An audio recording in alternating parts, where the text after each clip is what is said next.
Barangay Love Stories. Love Stories.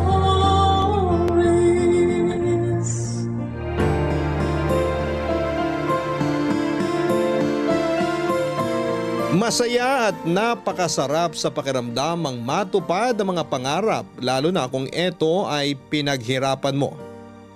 Ibang usapan na lang kung ang pinaghihirapan mo ay ang pangarap ng iba para sa iyo. Ikaw, magiging masaya ka ba para sa pangarap na hindi sa iyo? Dear Papa Dudut, ang kwento pong ito ay 2 taon na ang nakakalipas. At ikikwento ko po sa inyo at sana ay may mapulot na aral ang mga tagapakinig kahit kaunti. Magpapakilala po muna kami. Ako po si Lex, 21 years old na ngayon. Meron po akong kaibigan, ang pangalan niya ay Ira at magkasing edad po kami. Bata pa po ay magkakilala na kami, Papa Dudut. Hindi naman po sa pagyayabang, pero maganda po ang boses namin. Pero hindi po kami mga professional singers. Mas professional po kami sa pagiging contestant sa mga singing contest. Papa Dudut, 8 taon pa lamang po kami ay sumasali na kami sa lahat ng mga pa-contest sa buong lugar namin. At hindi lang yun. Pag may pa-contest na kayang mabiyahe ay nararating namin makasali lamang sa mga contest gaya ng fiesta at kung ano-ano pang okasyon.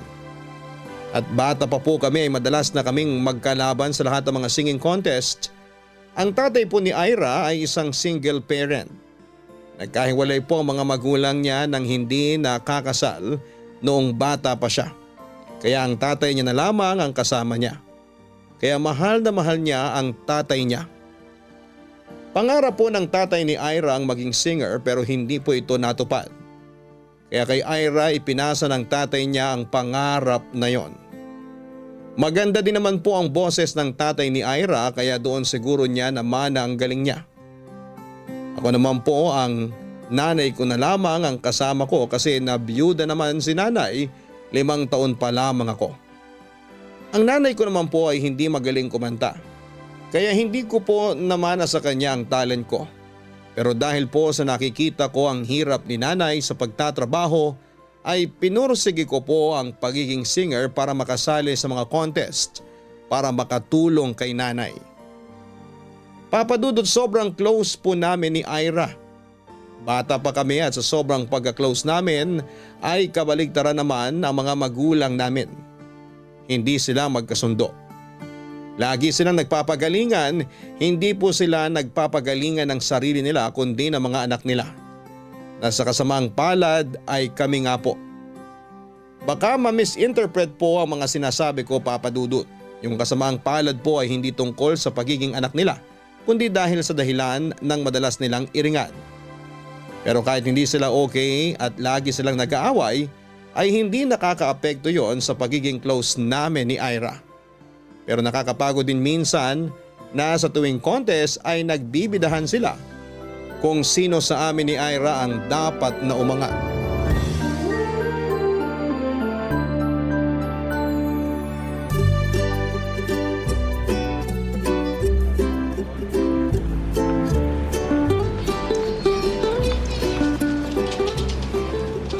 Eto po bayad, salamat. Lex! Uy, Ira, saan pupunta? Pinapahatid ni tatay itong hiniram niyang sangkalan. Kanino yan? Hindi ba sa inyo? Patawa ka, hindi makakairam tatay mo sa nanay ko, no? Alam mo namang amoy pa lang ng isa't isa nang gigigil na yung mga yun. Biro lang, alam ko naman yun. Inaasar lang kita. Nako, wag ako asarin mo dahil hindi ako pikon. Try mo asarin nanay ko at tatay mo sa isa't isa. Di lang sila mapipikon. Sigurado ako magliliyab pa yung mga yun. Siguradong gera. Mas mabuti pa nga yung hindi sila nagkikibuan eh. Yung dadmahan, kahit magkita sila sa kung saan. Pwede naman siguro na di magkibuan kung saan. Maliban na lang sa mga pa-contest. Oo nga. Ay, naalala ko. Sasali ka ba sa contest sa kabilang barangay bukas? Kau naman parang hindi mo alam na walang paliligtasin si tatay na contest. Pinaplano pa lang siguro yung contest. Malamang nakapagpalista na agad si tatay. Wag na kaya ako sumali. Uy, bakit naman? Kasi pag sumali ako, syempre magkikita na naman yung dalawa. Tsak, mag-aaway na naman yung mga yun. Oo nga. Kahit isa sa atin ang manalo o kahit mag-tie man tayo, nag-aaway sila. Gusto nila ang anak nila ang pinakamagaling. Kaya nga parang ayoko nang sumali. Teka lang, hindi ba sabi mo kulang ka ng pera para sa project sa finals? Oh, edi kailangan mong sumali. Una, hindi naman tayo sigurado kung ako ang mananalo. Pwedeng ikaw o kaya iba. Hindi ka man manalo, siguradong may place ka pa din. Kaya dapat sumali ka para sa project mo. Sa bagay, may punto ka. Alam ko na. Ako na lang ang hindi sasali. Magdadahilan ako kay tatay na masakit ang tiyan ko. Ay, wag! Sumali ka! Huwag kang magbaback out. Paano kaya ang gagawin natin? Ano kaya kung itali ko si nanay sa bahay tapos itali mo rin tatay mo sa bahay nyo para di sila makapunta? Baliw! Pero paano kaya, no? Ewan. Sana lang may kasabay na contest para dun ka sa isa at ako sa kabila. Oo, pwede yung ganun. Ay, pero teka, di ba nangyari na sa atin yun? Nilagari talaga ng mga magulang natin yung contest para tayong engot, pabalik-balik tayo dun sa dalawang venue ng contest. Tapos ang ending, tie tayo. Sa second place. Buti di na natin nakakalaban yung nanalo. Magaling naman kasi talaga siya. Ang balita ko nasa Amerika na daw. Talaga? Oo, dun na daw sumasali ng amateur singing contest. Uy, nakakatawa yung joke ko. Ba't di ka natawa? Huy, sino ba tinitingnan mo? Tumingin ka sa likod mo. Yung nanay mo parating. Ha? Lex! Nay? Ano? Kanina pa kita inuutusan na. Eto na nga po, Nay. Pauwi na. Nandyan si Ira, nakita ko. Hindi ba niya kasama yung alaga niyang Chonggo? Nay naman, mamaya madinig kayo ni Mang Mari. Sige po, uwi na po ako. Ira, Yan na nga ba sinasabi ko? Ay naku! Nakaamoy yata ng saging ang Chonggo kaya lumabas ng bahay. anong sabi mo? Nak, may narinig ka nagsalita? Liga na, Nay. Baka masunog yung niluluto mo sa bahay. Tay, lika na. Saan ka pupunta? Uuwi na po. Uuwi ka? Hindi mo pa nga na isasaoli yung pinapasaoli kong sangkalan. Ay, oo nga po pala. Pakisoli na lang, tay. Akin na. Sandali. Ikaw ang inutusan ko. Bakit sa akin mo pinapasaoli? Ayan na nga bang sinasabi ko eh. Nasanibang ka na ata ng impakta. Sinong impakta? Ikaw ang impakto. Ay, guilty ka? Wala naman akong sinasabing pangalan ah. Tay, ano ba? Wala naman tayo sa contest. Bakit kayo nakikipag-away? Nay, umuwi na tayo. Mabuti pa nga. Nasisira ang araw ko. Anak, halika na. Isaoli na natin yung sangkalan. Nakakapagod tingnan ng dikdikan. Kung ako dikdikan, ikaw kudkuran. Nay, tara, masusunog na yung niluluto nyo. Umuwi na tayo. Ha? Tayo na, bilisan mo. Ay, salamat. Wala nang buwisit. Tay naman? Linga kayo?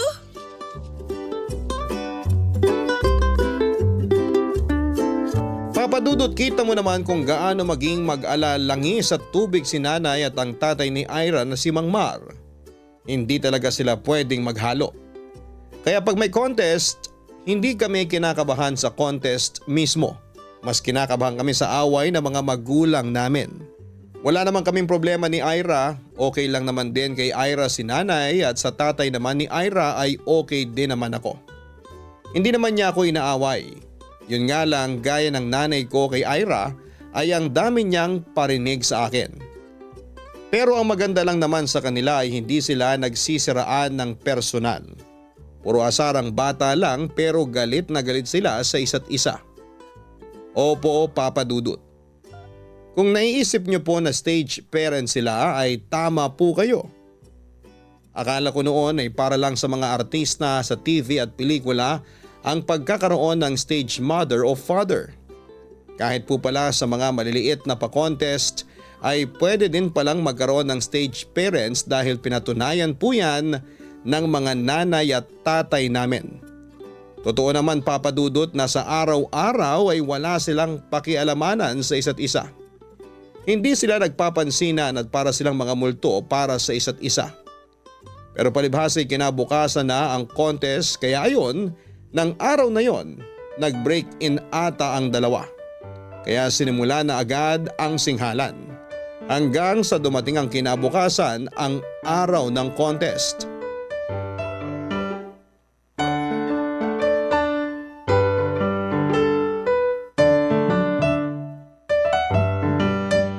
Nay, ano ba yung dala nyo? Kanina ko pa tinatanong kung ano yan, ayaw nyo namang sabihin. Para saan ba yan?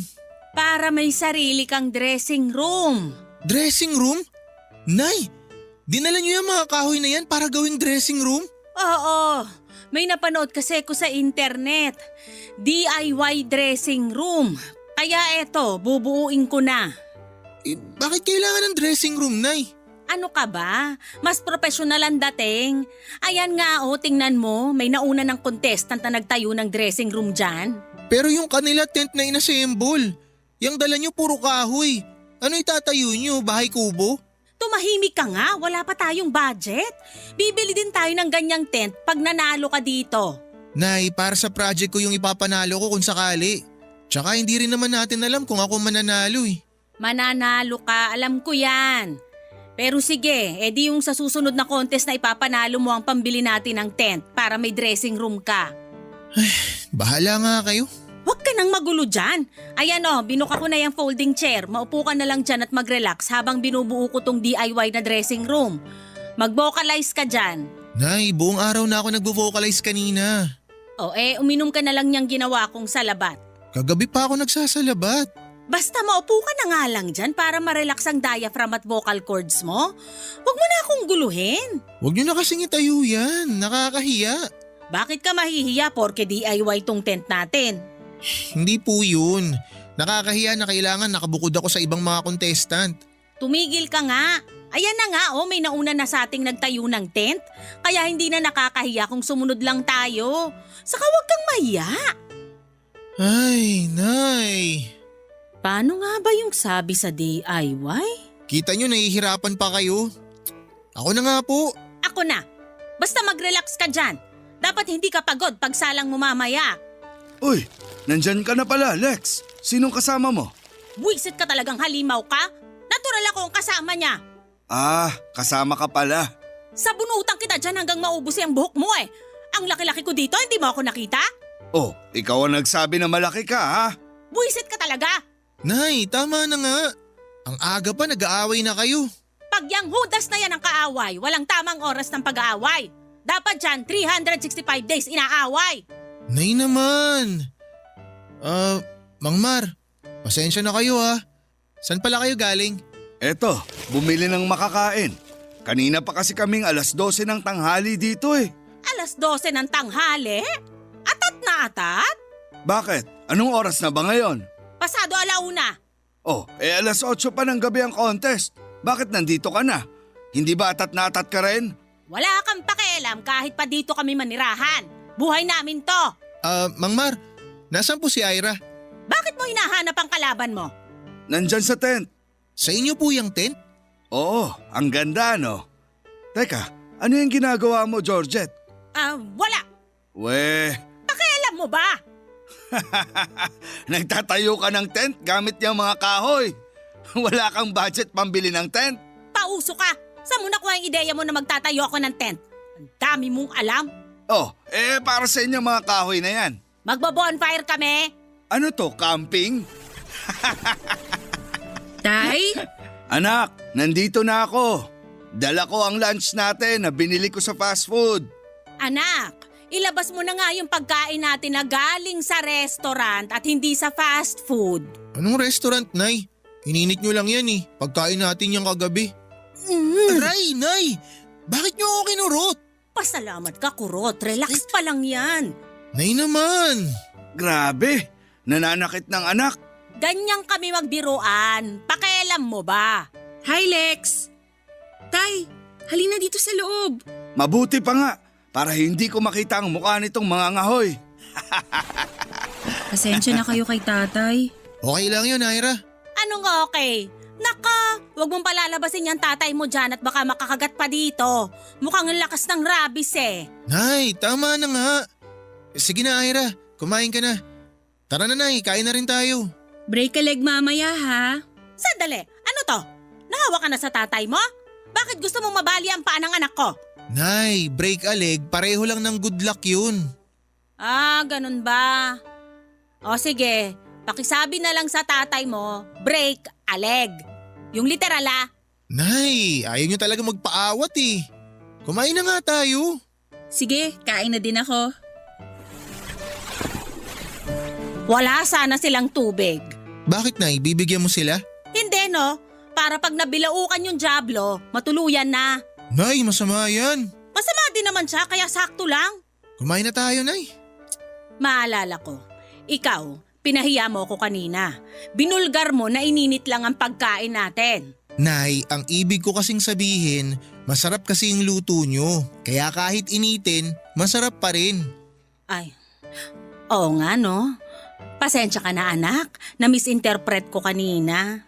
Halika na, kain na tayo. Siyempre, Papa Dudut, hindi natapos doon ang iringan ng mga magulang namin. Buong gabi hanggang makauwi kami ay consistent sila sa pangaasar sa kanila na ikinakapi ko naman ng bawat isa. Papa Dudut, nagtay kami ni Ira pero sa pagkakataon na yon ay sa first place. Siyempre nagtalo pa din sila na mas magaling ang anak nila. Samantalang yung third place, grabe yung suporta ng buong pamilya niya.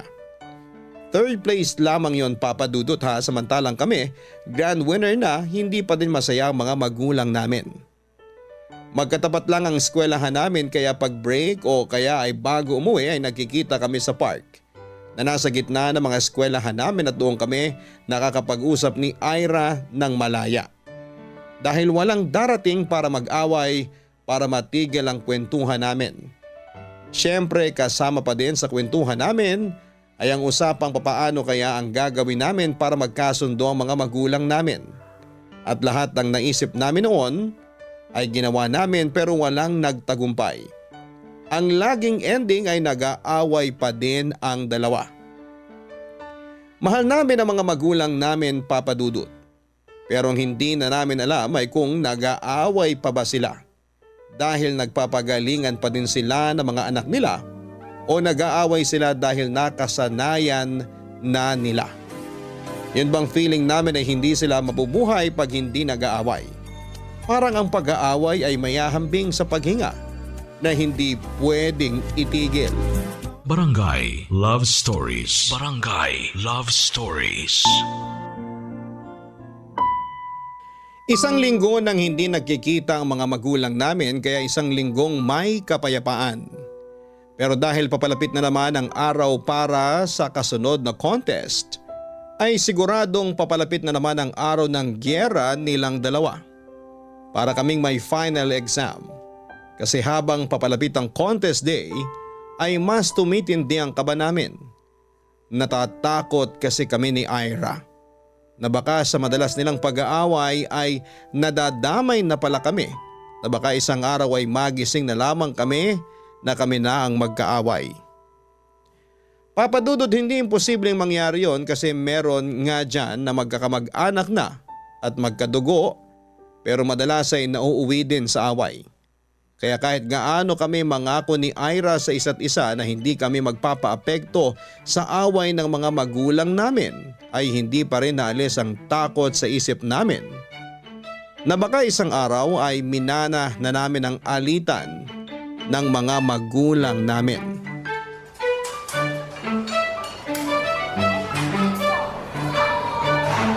Uy, bakit dito tayo sa fast food? Wala akong dalang pera. Doon na lang tayo magkwentuhan sa park. Ano ka ba? Sagot ko to, no? Naku, mas lalo pa. Wag na tayo dito. Sobra ka naman. Mukha ba akong walang pera? Well, alam naman natin na wala. Pero hindi yun ang dahilan. Imbis na ipunin mo na lang ang pera mo para sa kailangan mo sa school, bakit may panlilibre? Tama ka naman na wala akong pera. Pero huwag kang mag-alala. Di natin kailangan ng pera. Ano to, 1, 2, 3? Uy, ano 1, 2, 3? Ano to, jeep? Grabe ka mag-isip ha. Paano nga natin babayaran ang orderin natin? Alam mo, grabe ka rin mag-alala eh, no? Para kang nanay ko. Ikaw naman, si Mr. Bahala na. Para ka namang tatay ko. Pwes, hindi bahala na ang ibabayad natin dito. Alam mo, nakakainis na. Sabihin mo na kasi kung paano tayo magbabayad. Si nanay kasi nagpasikat na naman. Birthday kasi nung kaklase niya nung high school. Ayun, isinangkalang na naman ako. Kinakanta niya ako kanina. Ah, binayaran ka. Eh di ganun pa din yun. Gagastusin mo pa din yung binayad sa'yo imbis na ipunin mo. Oo nga, binayaran ako. Pero hindi cash. Ah, gift certificate. Sana binenta mo na lang para nagkapera ka. Hindi na pwede. Ayan oh, nilagay pangalan ko. Sabi nung may birthday para personal daw at para akin talaga. Ah, okay. Alam ba ng nanay mo yan? Hindi ba dapat siya ang niyayaya mo para gamitin yan? Huwag kang mag-alala kay nanay. Siya nga nagsabi sa akin na yayain ko yung mga kaklase ko eh. Tapos ilibre ko daw gamit tong GC. Para daw makita ng mga kaklase ko na hindi ako just. Si nanay talaga. Baka pag sinama ko yung mga tropa ko sa school, baka tig-isang piraso lang kaming french fries. Kung sa bagay. O edi salamat naman at ako ang malilibre mo. Tara, order na tayo. Saan ka pupunta? Sa counter. Ano ka ba? Eto may papel dito ho. Fill upan mo lang yan. Anong table number at anong mga orders. Tapos ihabot mo lang yan dun sa counter. Yung bayad mamaya na pagkuha mo ng order. Ay talaga? Ngayon lang kasi ako nakakain dito eh.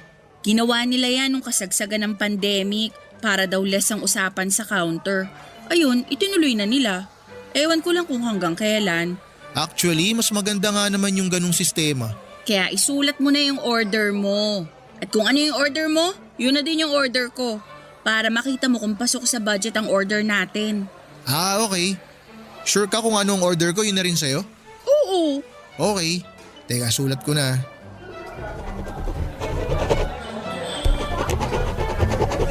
O yan, tapos na. Abot ko lang sa counter to sandali ah.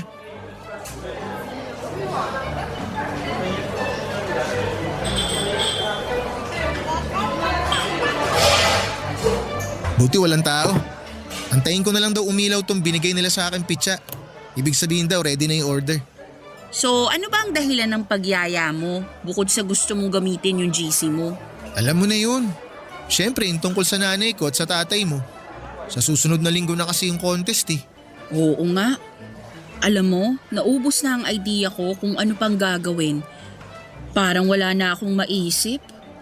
Parang naisip na natin lahat eh. Maglayas kaya tayo? Baliw! Eh wala na kasi tayong maisip eh. Malay mo pag naglayas tayo, matigil na yung away nila. Ayoko ng idea mo ha.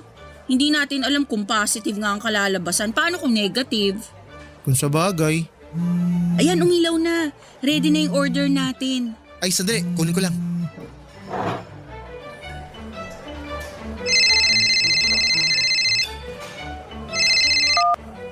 Hello, Tay.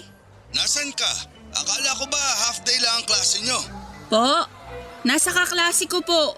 Anong oras ka uuwi? Pagtapos namin dito, Tay, mga bago mag-alas 3 po siguro. O sige, bilisan mo. Maghahanda ka pa para sa contest. Tay, next week pa ang contest.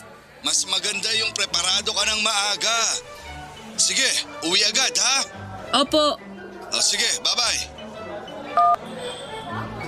Oh, eto na yung order natin. Sino kausap mo sa phone? Si Tatay. O ano raw, pinapauwi ka na? Oo. Eh paano tong pagkain? Ipapabalot ko na lang? Ano ka ba? Kainin na natin dito yan. Wala pang alauna, sabi ko kay Tatay nasa kaklase ako at uuwi ako bago mag-alas 3. So may mahabang kwentuhan pa tayo. Ayun, ang galing mo talaga. Tara, kain na tayo habang nagkukwentuhan. So ano ngang naisip mo? Maglayas nga. Ito naman eh. Unang-una, kung maglalayas tayo, di mas hindi natin makikita ang nangyayari. Oo nga no. Baka mag-away lalo yung dalawa. Tapos wala tayo para awatin sila. Mismo! Eh kung ako muna maglayas sa amin, tapos pag napalambot ko na yung puso ng nanay ko, ikaw naman maglayas sa inyo hanggang lumambot puso ng tatay mo. Ano ka ba? Kung mauuna ka, malalaman na nila na pinag-uusapan natin kasi gagawin ko din. Ah, oo nga rin no. Natitense ka ba? Hindi. Bakit? Bakit di mo kainin yung sahog? Ayoko niyan eh. Ano ka ba? Gulay yan. Dapat kumakain ka niyan. Hindi ako mahilig sa gulay. Gusto mo sa'yo na lang? Malinis naman yan. Iginilid ko lang. Mabuti pa nga at sayang yan. Maghuhugas lang ako ng kamay. Puro mantika dahil sa chicken. Naku, mamaya ka na maghugas pagkatapos mo kumain para minsanan. Eto, isusubo ko na lang sa'yo. Ay sige. Hoy, huwag mo naman ilagay lahat agad, kalahati muna. Ay, okay. Kala ko gusto mo na isang subuan eh. Ang dami niya no. Okay, o eto. Say ah. Uy, say ah. Eh bakit kailangan may pa-sounds pa ang pagsubo? Akin na nga. O eto na. Nga na. Anong ginagawa nyo? Nay, Magandang tanghali po, Aling Georgette. ba't ka nandito, Nay? Bakit mo tinatanong? Dahil nahuli ko kayong dalawa? Gano'n nakatagal ang relasyon nyo? Po? Nay, wala kaming relasyon. Sa edad kong to, ako ba talaga ang lolokohin nyo? Nagsusubuan pa kayo dyan? Nay, mamantika lang yung kamay ni Ira kaya sinubuan ko siya. Huwag ako, Lex. Huwag ako.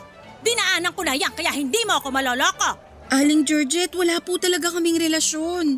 Siguro, plano ng tatay mo yan, no? Ginagamit ka niya para pasakayin ang anak ko, tapos pag hulog na siya sa'yo, bigla mo siyang iiwan para masira ang karir niya sa pagkanta. Saan mo naman nabasa yan, Nay? Tumahimik ka, hindi ako nakikipagbiruan. Halika na, umuwi ka na. Simula ngayon, ayoko na mag-uusap kayo. Halika na! Nay, sandali lang. Halika na! Pasensya ka na, Ira. Aayusin ko to. Sige, mauna na kami. Lex! Nandyan na, Nay!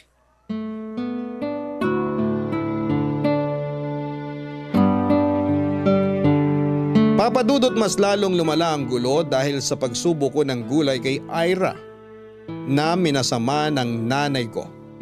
Naewan ba kung bakit napunta doon ng oras na yon? Tinawagan niya agad si Mang Mar para awayin kesyo inaakit daw ako ni Ira. Kaya mula sa galit na nanay ko ay dalawa na silang galit ni Mang Mar. Matapos sisihin ng nanay ko si Ira ay ako naman ang sinisisi ni Mang Mar. At ng kalaunan ay silang dalawa na ang nagsisisihan. Ang nakakalungkot papadudod ay nag-upgrade ang mga rason nila ng pag-aaway. Umabot na sila sa mga bagay tulad ng hindi magandang pagpapalaki, kaya daw ganon ang ugali namin. Dahil ang tagal nang walang nangyaring singing contest ay matagal na hindi kami nagkita ni Ira dahil nilayo kami sa isa't isa. Magkausap man kami ay sa pagpapalitan lamang ng mensahe. Kahit halos magkalapit lamang kami ng bahay ay napakagaling na mga magulang namin na naiwas kami at hindi nagkikita. Nagiba kami pare-pareho ng ruta. Hindi ko nga alam papadudod kung pinag-uusapan ba nila kung sino ang dadaan sa ganitong kalye at anong oras lang pwedeng dumaan at kailan. Kasi mahigit isang buwan na ay hindi minsang nagkasalubong ang mga landas namin. Hanggang dumating ang isang beses na may pa-contest na ilang barangay lang ang layo sa amin. Nakapagtataka na hindi ako pinasalin ni nanay at isasakripisyo na raw niya ang gabing yon basta wag lang kaming magkita ni Ira. Kaso papadudot ganun din pala ang nasa isip ng tatay ni Ira kaya hindi din siya pinasali para nga hindi kami magkita. Nang malaman nila ang nangyari parehong todo ang panghihinayang nila na sana'y pinasali na lamang kami. Pero may sumunod na pa-contest pa uli sa malapit lang din sa amin. Kaya inisip ni nanay na siguraduhin hindi isasali ni Mang Mar si Ira kaya isinali niya ako. Pero sa kasamaang palad ay mali ang akala niya dahil pareho sila. Nang iniisip ni Mang Mar, nandun din sila ni Ira sa contest. Wow! Kita mo naman anak, ang galing magpauso ng tatay mo, di ba? Ayan o, may gumaya na sa atin at nagtayo na rin ng tent. Tay, matagal na naman na may nagpauso niyan. Huwag kang basag trip dyan. Sabunutan kita dyan eh. Ilatag mo na yung folding chair. Itatayo ko lang tong tent natin. Tay, itatayo niyo pa ba yan? Magsisimula na din yung contest eh. Dinala ko to tapos hindi ko itatayo. Para naman akong tanga nun. Bahala kayo. Sino kaya tong gaya-gayang to na nagte-tent na rin? Pero mas maganda ang tent natin dyan. Bago yang sa kanila, Tay. Lakas mo talaga, mambuiset. Magsalabat ka na nga lang dyan. Hindi naman kita kinakausap eh. Sino kausap niyo? Sarili ko. Okay na. Lex, anak. Bibili lang ako ng makakain, ha? Ikaw? Anong ginagawa mo dito? Ikaw, anong ginagawa mo dito? Natural! Kasali sa contest ang anak kong napakahusay. Mas mahusay ang anak ko. Manggagaya ka talaga. Kahit kailan, hindi ako nang gaya sa'yo. Hindi? O bakit may tent ka na ngayon? Bakit? Ikaw lang ang pwedeng mag-tent sa buong mundo? Pauso to? Nay, may kaaway ka ba? Oh, Mang Mar? Akala ko ba hindi kayo sasali? Ikaw, nambibwisit ka talaga eh. Nung hindi kami sumali, hindi din kayo sumali. Tapos ngayong sumali kami, sumali din kayo. Bakit? Ikaw ba magdidikta ng pagsali namin? Nay, tara na sa loob. Ikaw ang pumasok sa loob. Gusto mo lang makita si Ira? Huwag mong matingnan-tingnan ng anak ko. Tay, halina kayo. Itayo na natin tong tent. Huwag kang titingin dyan sa Lex na yan. Hindi talaga titigin ang anak ko. Yan lang namang anak mo ang nang-aakit eh. Nay, walang akitang nagaganap. Ano ba kayo? Magkaibigan lang po kami ni Lex. Magkaibigan, nagsusubuan? Wag ako. Ang dumi lang kasi ng utak nyo, Nay. Ano? Madumi daw ang utak mo. Tumahimik ka. Huwag kang sasabat-sabat sa usapan ng mga tao. Animal ka. Nay, tama na, please. Kita mo? Pinagtatanggol mo yung linta na yan? Sino ba nanay mo? Ano to? Na-brainwash ka na nila? Hindi kami nang be-brainwash. Sino kaya sa atin dito ang may lahing mangkukulam? Tay! Sorry, binabawi ko ng sinabi ko. Hindi ka mangkukulam, mambabarang ka. Lamang lupa! Singaw! Utot! Kulugo! Pigsa! Pangit! Mas pangit ka! O ano? Ano ka rin? Aba, teka! Nasaan ang anak ko? Saan mo dinala ang anak ko? Ilabas mo ang anak ko! Kundi ka naman talaga hunghang. Hindi naman ako umaalis sa harapan mo. Saan ko dadali ng anak mo? Wala akong pakialam sa anak mo. Ang pinapakialaman ko lang ay ang anak ko. Nasaan ang anak mo? Ha? Nasaan ang anak ko? Sinasabi ko na nga ba eh. Kinidnap ng anak mo ang anak ko! Hindi kidnapper ang anak ko. Babae ang anak ko, mag-isip ka nga. Bakit? Wala bang babaeng kidnapper? So inaamin mong kidnapper ka? Ilabas mo ang anak ko. Buksan mo yung tent nyo. Ikaw, ilabas mo ang anak ko! Kung makademand ka, parang meron kang search warrant ah! Hindi ko buksan ang tent namin! Nakita mo na? Di nandyan ang anak ko. Tinatago mo dyan sa loob. Alam mo, ang lakas mo magbintang eh. Oh, eto, bubuksan ko na. Oh, ayan. Masaya ka na? Kita mo na, nasa loob ang anak ko. Ha? Anak! Hoy, anong ginagawa mo dyan sa loob? Anong ginagawa mo sa anak ko? Ang sabihin mo, anong ginagawa ng anak mo sa anak ko? Hoy! Po? Anong po? Anong ginagawa mo sa anak ko? Hindi ko po kayo maintindihan. Sandali po, tatanggalin ko lang tong earphones ko. Ano po yun? Sabi ko, anong ginagawa mo dyan sa anak ko? Wala po akong ginagawa sa kanya, Mang Mar. Busy po kami. Pinakikinggan po namin yung mga kakantay namin. Bale, nagre-rehearse na po kami sa isip. Kami po ni Ira. Ira! Uy, Ira! Ha? Ano yun? Tanggalin mo yung earphones mo. Bakit? Ano raw ginagawa mo? Nagre-rehearse ako. Bakit? Doon ka sa labas mag-rehearse. Huwag dito sa imperno. Mabuti pa nga lumabas na kayo dito. Nagiging impyerno lang naman dito kasi nandito ang demonyo. Tingnan mo paglabas mo, nasa labas na ang impyerno. Bahala ka sa buhay mo, reyna ng kadiliman. Halika na anak.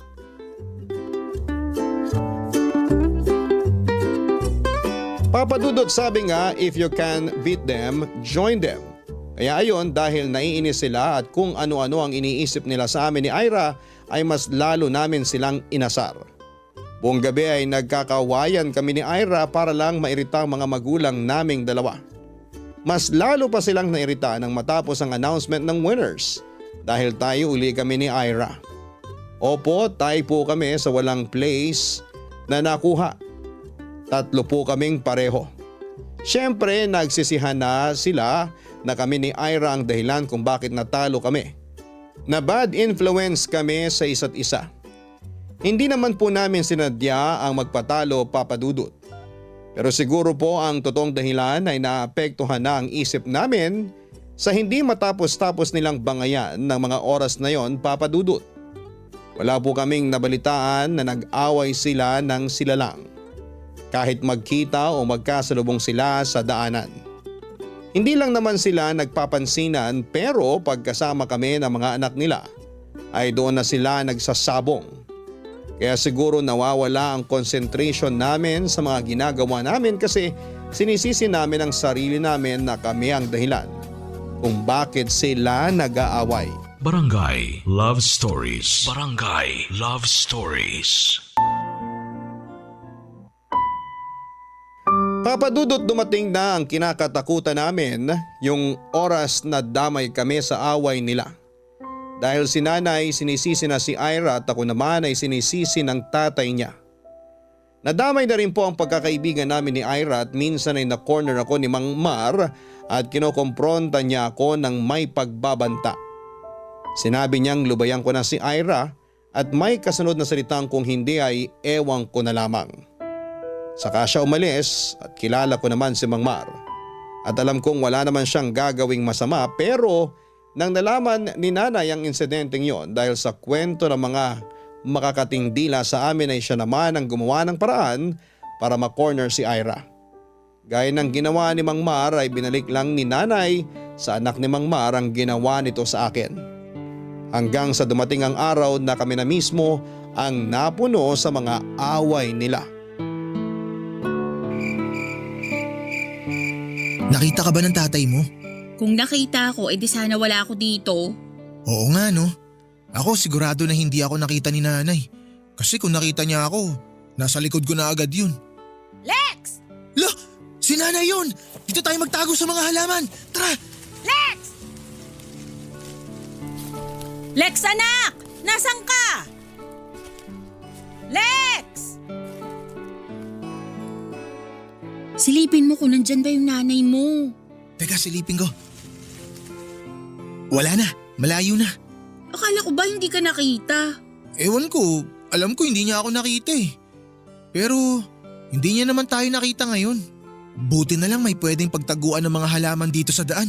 Halika na, baka bumalik pa ang nanay mo. Mabuti pa nga. Dito tayo sa kabilang daan para wala si nanay. Anak! Ang tatay! Ano ba? Tago uli! Anak! Nasaan ka ba? Gabing-gabi na! Anak! Teka, silipin ko lang tatay mo. Mukhang wala na. Tara, Ira. Ano ba yan? Ang bilis naman nakaamoy ng mga magulang natin. May bago pa ba sa kanila? Alam mo naman ang mga yun. Basta tungkol sa atin, mabilis pa sila sa 4:00. Mabuti sinabi mo.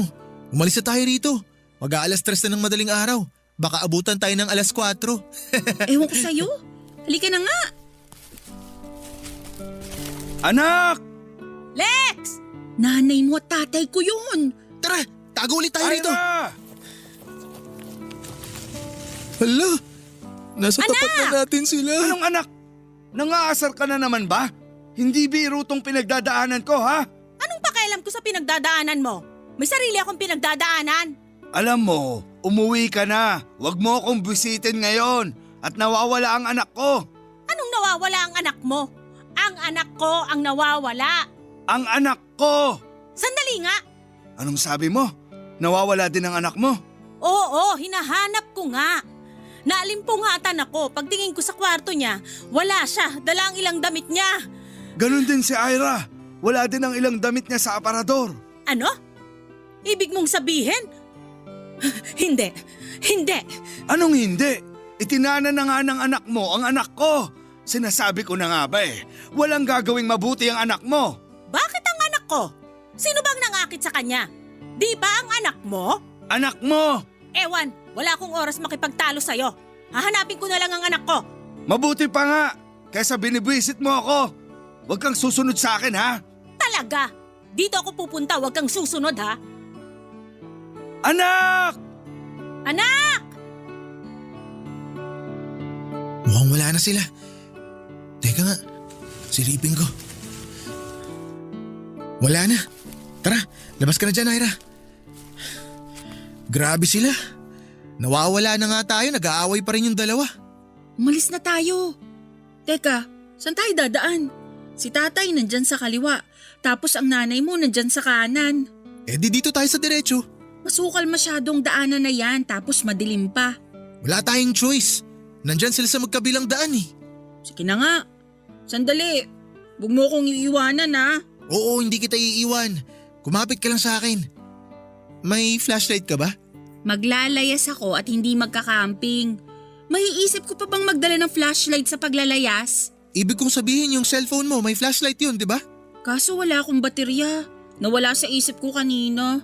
Kinakabahan kasi ako kung paano ako makakalabas ng bahay. Teka, yung cellphone mo, may flashlight din, di ba? Iniwan ko yung akin eh. Ano? Bakit mo iniwan? Hindi kasi ako tatantanan ni nanay kung dala ko yung cellphone ko. Sigurado tatawagan ako ng tatawagan nun. Anong gagawin natin? Kapain na lang natin yung daan. Basta hawak ka lang sa akin. Halika na. Ay! Oh! Takbo!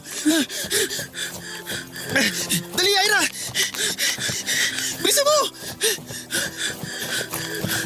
Sandali! Oh, bakit? Dito muna! Ano ba nangyari? Napapagod na ako. Baka maabutan nila tayo. Ang layo na natin. Ang bilis mo tumakbo eh. Oo nga. Mukhang malayo naman na tayo. Pero kailangan natin magmadali kasi mag-uumaga na. Dapat di tayo abutan ng liwanag sa daan. San bang estasyon? Hindi ko makita, ang dilim eh. Pero pag nakita natin yung kalyeng semento, sundan na lang natin yun. Sakto ang dating natin sa estasyon pag nagkataon. Kasi alas 4 unang biyahe. Mabuti pa nga. Halika na. Doon na ako magpapahinga sa estasyon. Pero pwede ba wag na tayong tumakbo? O sige, total malayo na naman tayo. Lex, Ano yun? bilisan natin. Ano ka ba?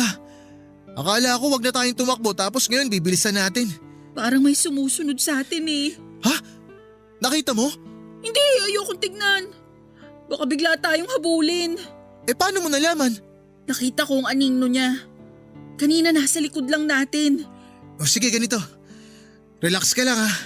Pag sinabi kong, takbo!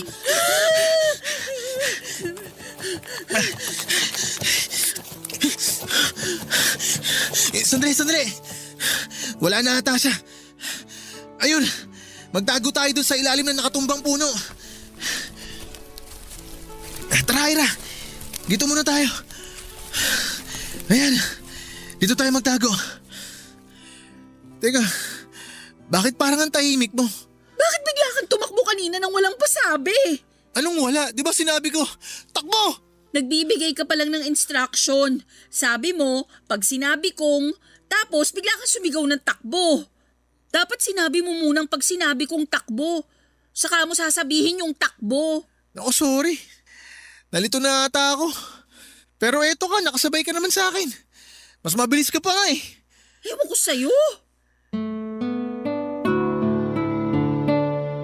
Papadudot bagamat nakapagtago kami sa sumusunod sa amin ay nagalit naman si Ira. Dahil nga sa bigla kong pagtakbo. Ako naman ay sumasagot pa. Pataas na sana ang away namin nang ma-realize namin na para na kaming sina Nanay at Mang Mar kaya natauhan kaming pareho.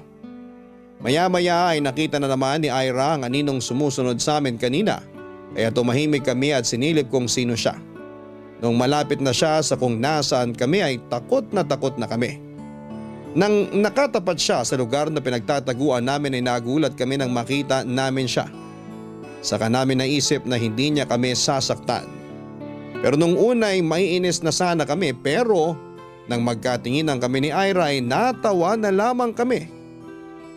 Sa sobrang pagod ay napahiga na lamang kami doon sa kung nasaan kami. Ilang sandali ay di rin namin namalayan na nakatulog na din pala kami sa paanan ng bundok hanggang mag-umaga.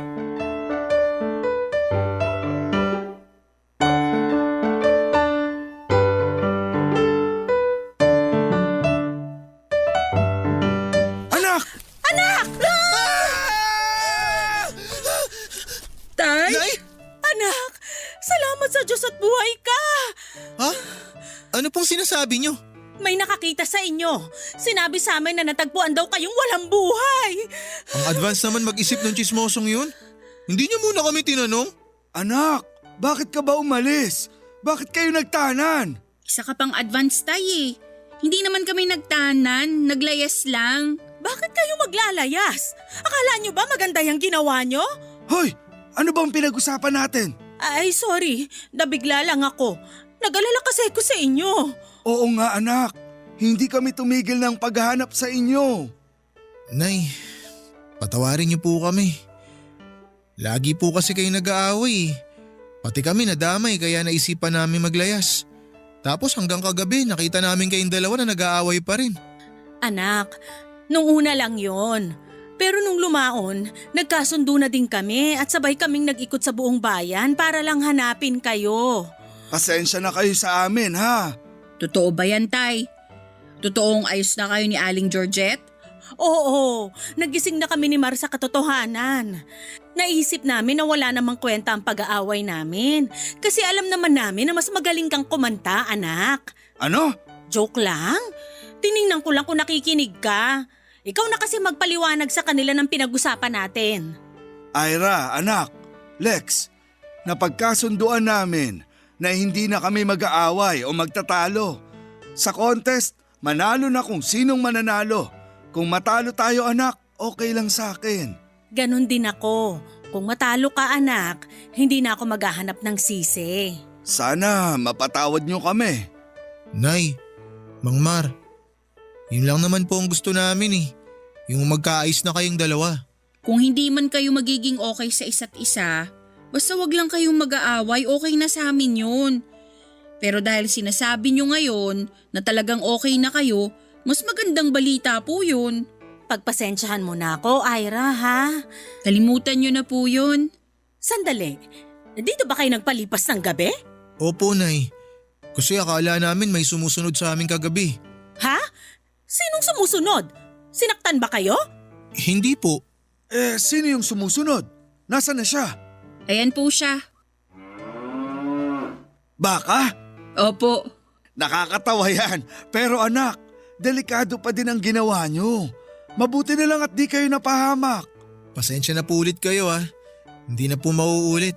Opo, lalo na po ngayon na okay na kayo ni Aling Georgette. Nako naman tong batang to.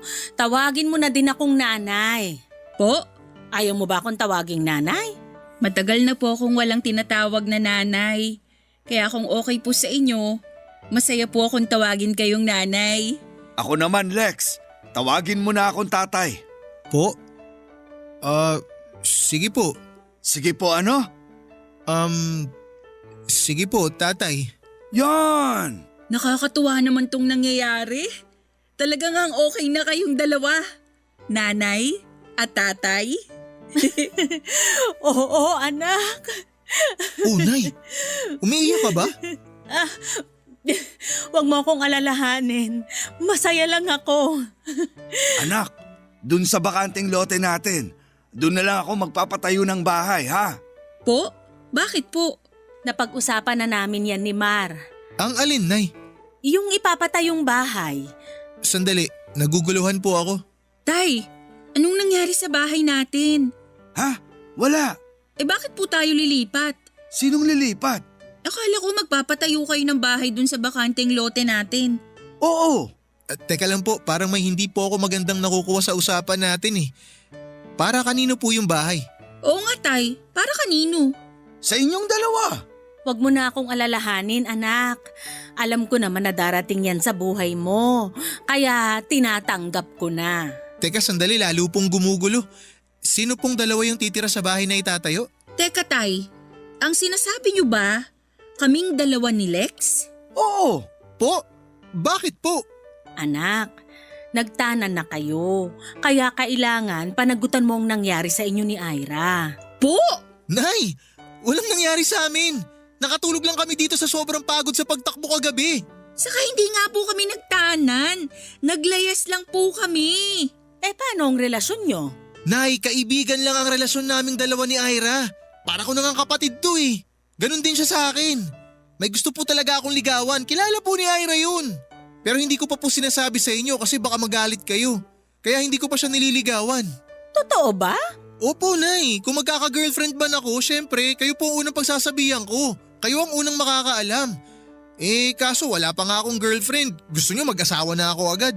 Pero wala talagang nangyari sa inyo? Tay naman, parang kapatid ko na nga yang si Lex. Salamat sa Diyos. Parang ikaw ang nabunutan ng tinik sa dibdib. yung anak ko ang babae. Bakit? Pag lalaki ba, hindi na pwede maagrabyado? Ay! Ay, sorry. Nabigla lang kami. Okay na talaga kami.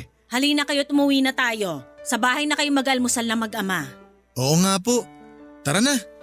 Kung mapilit kayo, edi sige. Tara anak. Tara na po.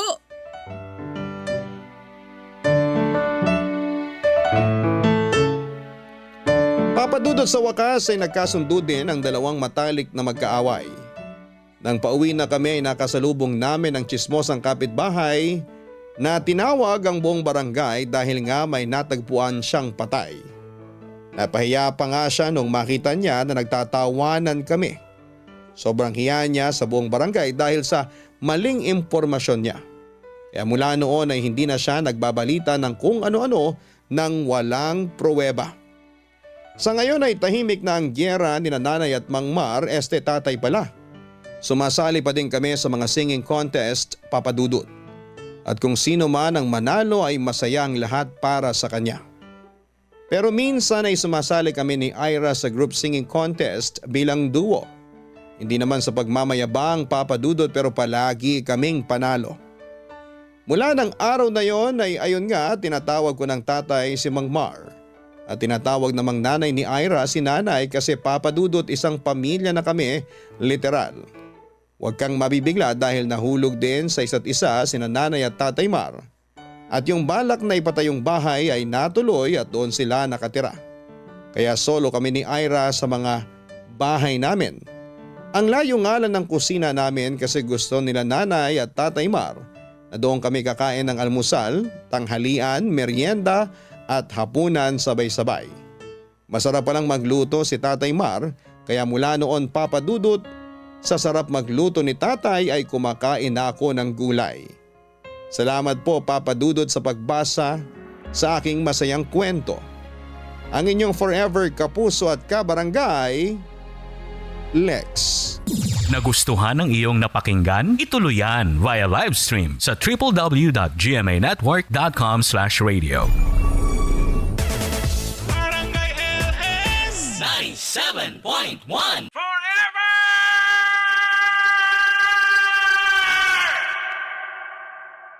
Barangay Love Stories. Love Stories.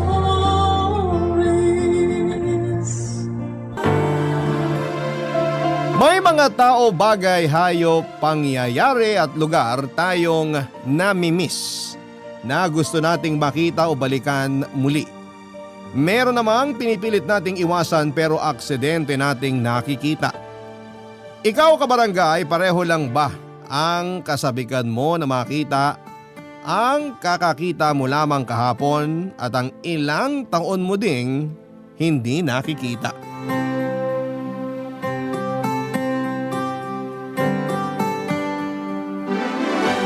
Dear Papadudot, ako po si Rex. 21 years old na po ako sa ngayon. Ang aking pong ikakwento ay hindi ko istorya. Ito po ay kwento ng lola ko. Siya po si Lola Carmen. Pero tawagin na lang po natin siyang Lola Maming. Graduate po si Lola ng advertising, mga kapuso. Pero dahil kinuha siya ng isang malaking tindahan ng handicraft ay doon na siya nag-concentrate. Hindi na siya umalis kaya tumaas ng tumaas ang posisyon niya hanggang sa nagretiro siya sa edad na 65. Ang kwento niya pong ito ay simula na lang po natin noong nasa edad 78 na siya. Bago ko po ituloy ay hayaan niyo rin po akong ipakilala ang isa pang importanteng tao sa kwentong ito. Siya po si Lolo Teofisto. Pero kilala po siya bilang Lolo Tintoy. Isa naman po siyang retiradong pharmacist. Na gaya ni Lola ay hindi na rin po umalis sa kumpanyang unang pinagtrabahuhan kaya tumaas din ang tumaas ang posisyon hanggang sa magretiro. 79 naman po siya sa simula ng kwentong ito. Magkaibigan po sina Lola Maming at Lolo Tintoy. Napakahaba po ng pinagsamahan nila dahil elementary pa lamang po sila ay magkaklase na sila. Hanggang noong high school at college. Pero sinabi na ang lahat ay may hangganan. Kaya matapos makagraduate ng college ay dumating ang isang gulo na sumira sa kanilang pagkakaibigan. Matapos ang gulo ay hindi na nagkita kahit kailan ang dalawa mula noon. Sila ay mga nasa edad 20 at 21 ng mga panahong yon. Bali lumalabas po na sa ilang taon nilang naging magkaibigan mula pagkabata ay 57 taon naman silang hindi nagkita. Matapos nga mangyari yung nasabing gulo sa pagitan nilang dalawa. Sa tinagal-tagal ay akala nila ay hindi na magsasalubong ang landas nila. Narito po ang kwento nila, Papa Dudut.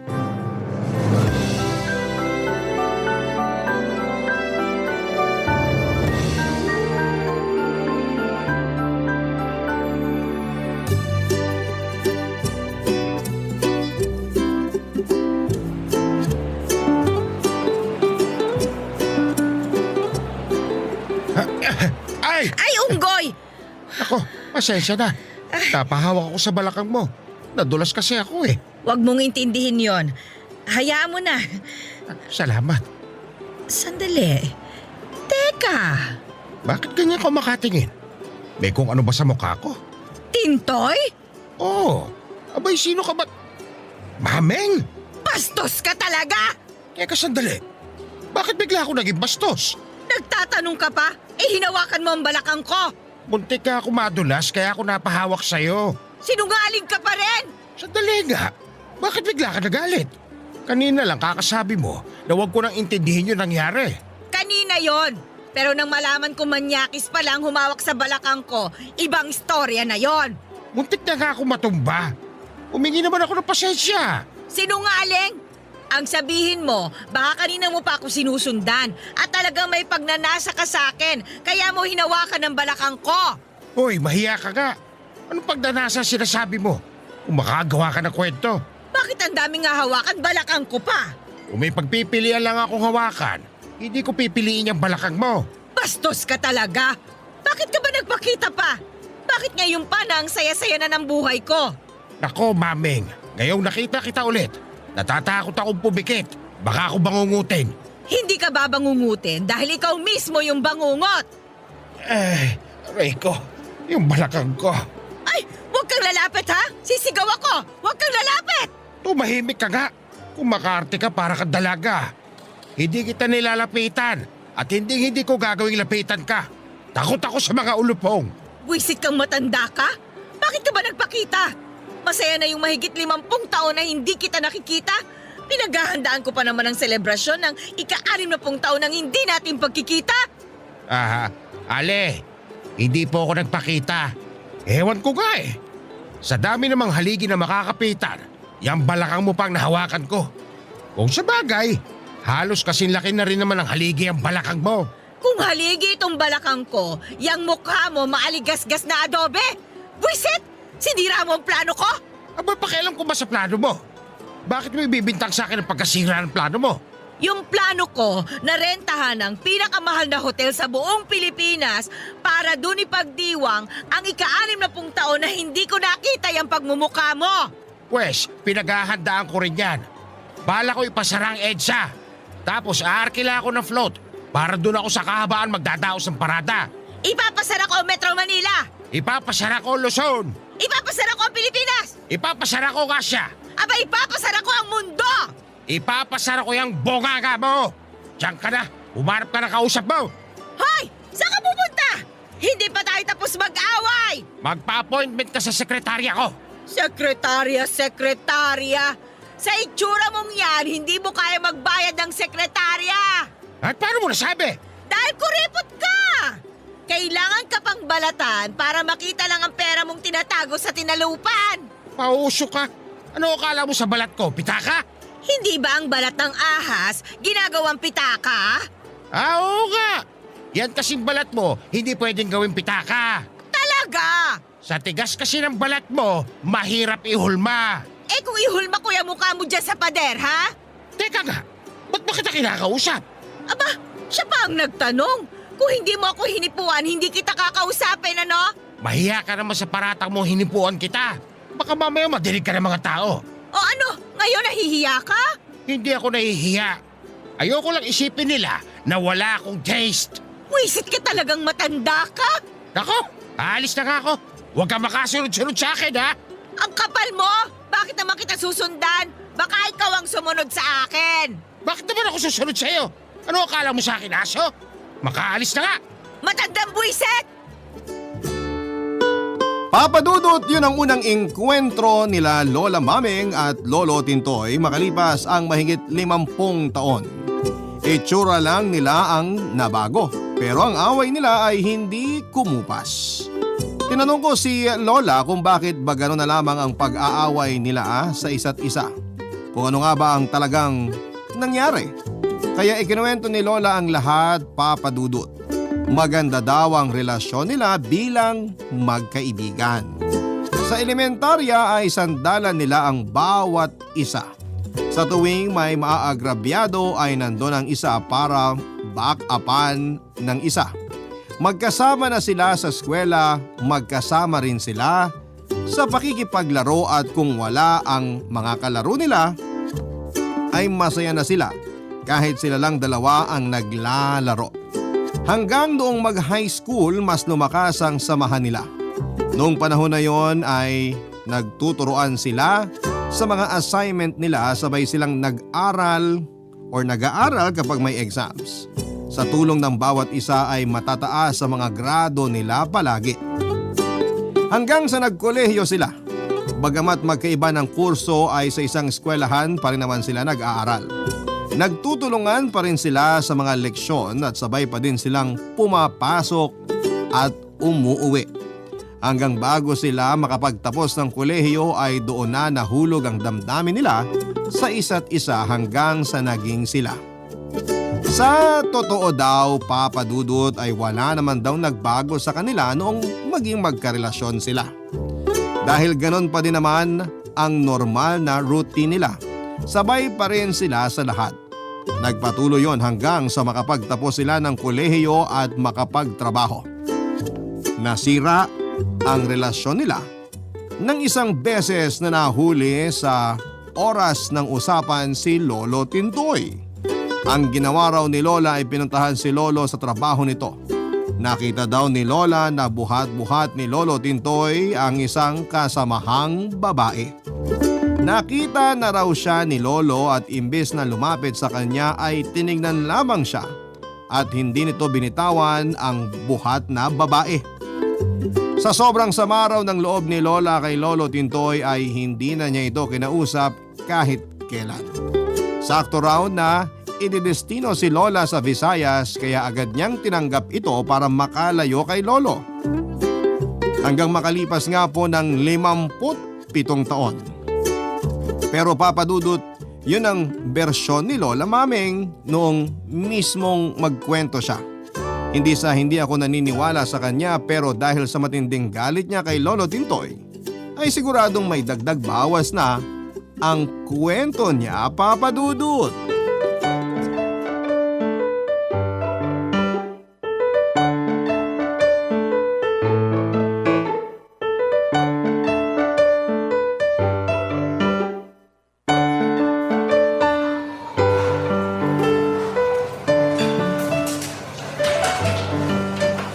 Maraming salamat po sa grasya, Panginoon.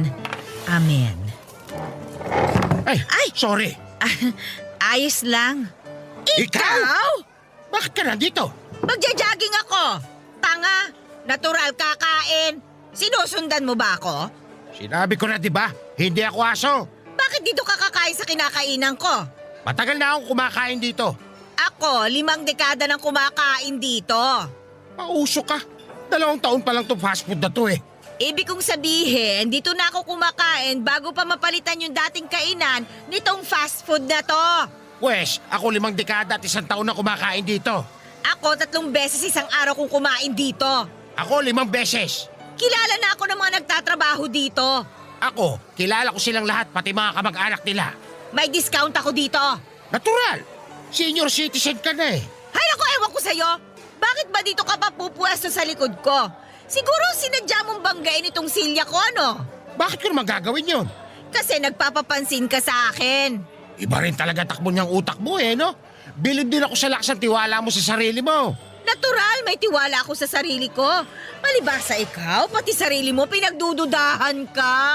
Alam mo, may kumpiyansa ako sa sarili ko. Pero hindi gaya mo. Sa sobrang kumpiyansa mo sa sarili, kung ano-ano ng ilusyon ang naiisip mo. Ay naku, ewan ko sa'yo. Kita mo nga yan, oh. Ano na naman? Yang order mo, parehong-pareho sa order ko. Nanggagaya ka pa ng order. Malay ko ba sa order mo? Magkasabay ba tayong umorder? Saka noon pa, paborito ko na itong fried chicken at spaghetti nila rito.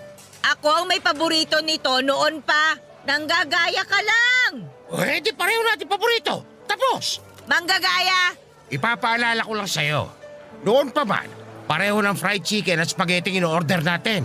Baka nag-uulanin ka na kaya nakalimutan mo. Basta, lumipat ka ng pwesto. Ayokong katabi ka. Hindi tayo magkatabi, magkatalikod tayo. Yun na nga eh. Malay ko ba kung habang nakatalikod ako, inaamoy mo ang buhok ko? Hindi ako mahilig sa amoy ng liniment. Ay naku, ewan ko sa'yo. Doon ka nang pumwesto malayo sa akin. Ayoko ng amoy matanda. Kahit mga ibang bansa ako ngayon, para lang malayo sa'yo, hindi maaalis ang amoy ng matanda. Bakit? Dahil permanenteng amoy mo na yon. Buisit ka talaga. Basta lumipat ka. Eh bakit ba? Hindi ko gusto pumwesto eh. Bakit ba ayaw mong lumipat? Eh di ikaw lumipat. Ayoko. Dito ang gusto ko. Ito ang paborito kong pwesto noon pa. Nakakatawa ka. Hindi naman dyan yung pinupwestohan natin.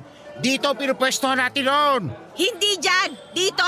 Natatandaan ko yung puno na yun sa labas. Sukatan ko yon. Lagi kong katapat yon kapag kumakain tayo dito noon. Ewan ha. Kasi kahit dito o doon ka sa kabila umupo, makakatapat mo pa din naman yung puno sa labas. Nag-iisip ka ba? Basta dito yon. Dito. Dito. O di dyan ka. Dito ako. Wala na pakialamanan. Ay talaga. Huwag mong maamoy-amoy ang buhok ko ha. Amuyin mo muna yung buhok mo. Saka ka magdesisyon kung may aamoy ba niyan. Che! Manahimik ka.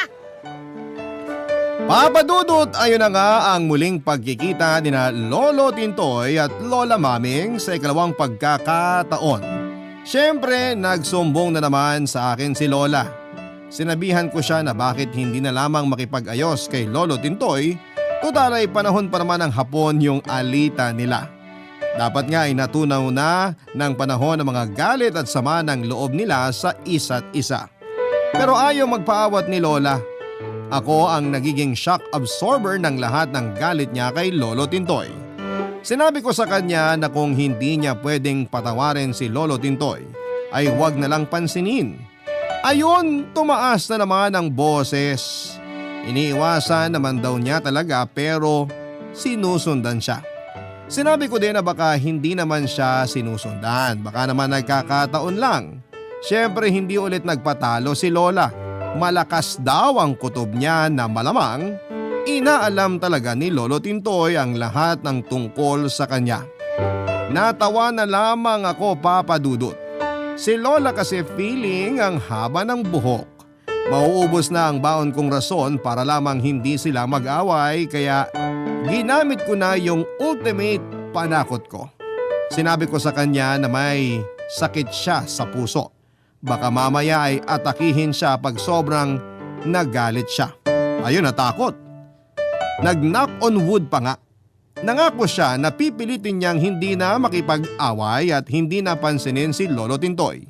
Hindi raw siya nangangako pero pipilitin daw niya dahil doon ay nakahinga na ako ng maayos, Papa Dudut. Dahil magiging kampante na ako na hindi na silang dalawa mag-aaway muli. Sana nga ay matupad ang pinangako niya sa akin, Papa Dudut. Barangay Love Stories. Barangay Love Stories. Papa Dudut, parang natanaw ko na ang kapayapaan. Kasi dumating ang punto na 4 na araw nang hindi nagkukwento si Lola tungkol sa galit niya kay Lolo Tintoy. Kaya masaya ako at panatag si Lola. Yun nga lang biglang isang araw ay bigla na namang nagkwento si Lola na punong-puno ng galit. Nakita na naman daw niya si Lolo Tintoy na tataya sa loto. Gigil na gigil daw siya. At eto pa, Papa Dudut hindi naman daw siya nakita ni Lolo Tintoy dahil busy ito sa pagtaya. Kaya nagtataka ako bakit siya nagagalit hindi naman siya pinansin. Alam niyo po kung anong sabi ni Lola Maming. Ganon daw talaga ang mga traidor. Kunwari hindi ka nakikita pero pag nakalingat ka ay tutuklawin ka na lamang daw. Gulong-gulo ako, Papa Dudut. Saan ang galing yung iniisip ni Lola? Sumigunda pa siya na baka raw sadya siyang hindi pinansin kasi gusto talaga siyang inisin. Si Lola, sala sa init, sala sa lamig. Kung ako si Lolo Tintoy ay maguguluhan din ako kung saan ako lalagay. Pag pinansin mo, nagagalit. Pag hindi mo pinansin, nagagalit pa rin. Siyempre hindi ko na muna kinontra ang kwento ni Lola. Hinintay ko na lamang siya na pilitin niya akong payuhan siya. Kaya nang mangyari yon ay hindi ko na sinayang ang pagkakataon. Nilakasan ko na ang loob ko at tinanong siya. Baka may gusto pa rin siya kay Lolo Tintoy, kaya siya naiirita. Kitang-kita ko na may ilang segundo siyang nanahimik nang madinig ang tanong ko. Saka ako sinabihan na kung ano-ano raw ang iniisip ko. Matulog na raw kami dahil maaga siyang pupunta sa eskwelahan kung saan siya nag-high school. Magdo-donate daw siya ng maliit na halaga para sa ilang proyekto ng eskwelahan nila, Papa Dudut.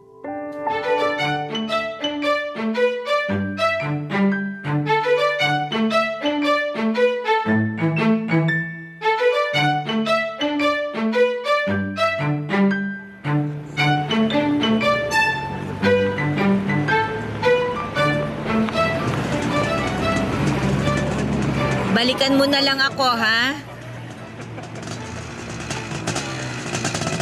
Nako, eto na naman tayo. Hoy! Ano naman ang ginagawa mo dito? Bakit ka nandito? Bilib din naman ako sa iyo eh. Ako ang nauna dito, tapos ako ang questionin mo. Bakit hindi ikaw sumagot ang tanong mo? O ano, natameme ka? Hindi mo masagot ang tanong mo? Sandali! Iniisip ko pa kung ano yung tanong ko. Nakalimutan ko! Joseph, sagutin mo ang tanong mo sa akin kung bakit ako nandito. Bakit ko sasagutin yan ikaw ang tinatanong ko? Ano ba yung tanong? Bakit ako nandito? Hoy, sagutin mo! Magdodonate ako. Ay, sandali nga! Huwag mo nga akong pinaglololo ko. Pinapaikot mo ako eh. Bakit ka nga nandito? Magdodonate ako. Ano i-donate mo? Utak mo? Wag na! Luma na! Baka hindi na magamit! Ay, kung sa bagay, ang utak mo kasi mataas pa ang value kasi hindi pa nagagamit. At least hindi luma. Sino ba ang pinagpapasikatan mo at nagdodonate ka na ngayon? Ayokong ipagyabang, pero ilang taon na ako nagdo-donate dito sa eskwelahan. Sus! Magkano? Hindi pinag-uusapan ng presyo. Ang importante, galing sa puso. Ikaw, saan galing ang pagbibigay mo? Eh wala ka naman puso. Pauso ka eh, no? Alam ko may puso ako. Sabi pa nga ng doktor, may enlargement. So malaki ang puso ko kesa sa'yo. Pwes, ang puso ko mahina. Anong kayabang-yabang doon? Pinagyayabang ko ba? Sinasabi ko lang. O bakit mo ba naisipang mag-donate? For your information lang ha, hindi ko ito pinagyayabang. Gusto ko lang ma-inspire ka at gayahin mo ako. May mga scholar ako na sinusuportahan. Mag-isa lang naman ako, kaya binabahagi ko sa mga nangangailangan ang meron ako. Sana ma-inspire ka, tularan mo. Hindi ko kailangan ma-inspire kasi bukod sa mga apo ko, may mga scholar din akong sinusuportahan. O di tay. Kaya nga, wag mo na akong istorbohin at kailangan ko na magpunta sa principal. Bakit ba sa dami ng araw ngayon ka pa nagpunta rito? May appointment ako para makipagkita sa principal ngayong araw. Ikaw, may appointment ka ba? Wala. Kita mo na? Makikita mo talaga ang may pinag-aralan sa walang modo no? May mga ginagawa ang mga tao. Kaya dapat bago ka makipagkita, magsabi ka muna. Kakilala ko yung principal, kaya walang problema sa kanya na dumaan ako ng walang pasabi. Yan! Yan ang alam mo, palakasan system. Mahiya ka naman, oy! Yan ba ang tinuro mo sa mga anak mo? Yan ba ang tinuturo mo sa mga apo mo? Oh, kung sa bagay, hindi mo na kailangang ituro kasi nakikita ka naman nilang masamang ehemplo. Imposible mangyari yan. Ang yabang mo, paano mo naman nasabi? Wala naman akong anak kaya wala rin akong apo. Ha? Hindi ka nagkaanak? Bawg ka? Malay ko! Anong malay mo? Hindi ko alam kung baog ako. Wala naman akong asawa. Ano? Hindi ka nag-asawa? Ulit-ulitin ba? O nasan yung mga babae mo dati? Anong babae sinasabi mo dyan? Sus, ilang dekada na ang lumipas, nagmamaang-maangan ka pa rin? Alam mo, gumagawa ka ng kwento. Nagbilang ka lang ng mga babae, ganon. Tapos wala kang pinakasalan sa kanila kahit isa. Aba, magaling. Oo, nagbilang ako. O di namin mo rin. Nagbilang ako ng mga taon na wala akong karelasyon. Nakakatawa ka. Wala kang nakarelasyon? Ay, huwe. Wala nga. Bakit ba mas marunong ka ba sa akin? O bakit wala? Wala na uling pumatol sa'yo. Alam mo kung pagtatawanan mo lang ako, dyan ka na. Mauna na ako sa loob para makauwi agad. Hoy! Wag mo ko unahan! Hintayin mo ako! Papa Dudut ayon kay Lola ay naghabulan silang dalawa papasok ng eskwelahan hanggang papuntang opisina ng principal. Habang kinikwento ni Lola yon, may nai-imagine ako. Yung parang sa pelikula, dalawang matanda na naghahabulan tapos magpa-flashback yung eksena noong bata pa sila. Napalo nga ako ni Lola kasi habang inis na inis siya sa kinikwento niya ay nakatingin daw ako sa malayo at nakangiti. Hindi ko na naman kinuwento kung ano ang ini-imagine ko at baka mas malakas na palo pa ang matanggap ko. Kaya tinuloy ni Lola ang kwento niya. Galit na galit daw siya kasi hindi niya nahabol si Lolo Tintoy at pagpasok niya sa opisina ng principal ay nakangiti pa daw na nang-aasar si Lolo Tintoy. Papa Dudut, kahit nandun yung principal sa opisina ay hindi daw sila nagpaawat sa iringan nila. Nahirapang umawat yung principal kaya hinayaan niya na lang daw sina Lolo at Lola na magparinigan at mag-asaran. Ang sabi pa ni Lola ay pahiya raw si Lolo Tintoy kasi akala daw nito nakakampihan siya noong principal dahil kakilala niya ito. Pero hindi naman nagsalita yung principal hanggang sa matapos daw ang pakay nila. Nagmungkahit daw yung principal na huwag na silang magsabay na lumabas. Kaya sinabi daw ni Lola na siya na ang maunang lumabas ng opisina. Pumayag naman si Lolo Tintoy at makalipas ang 10 minuto ay saka palang lumabas si Lolo Tintoy, Papa Dudut.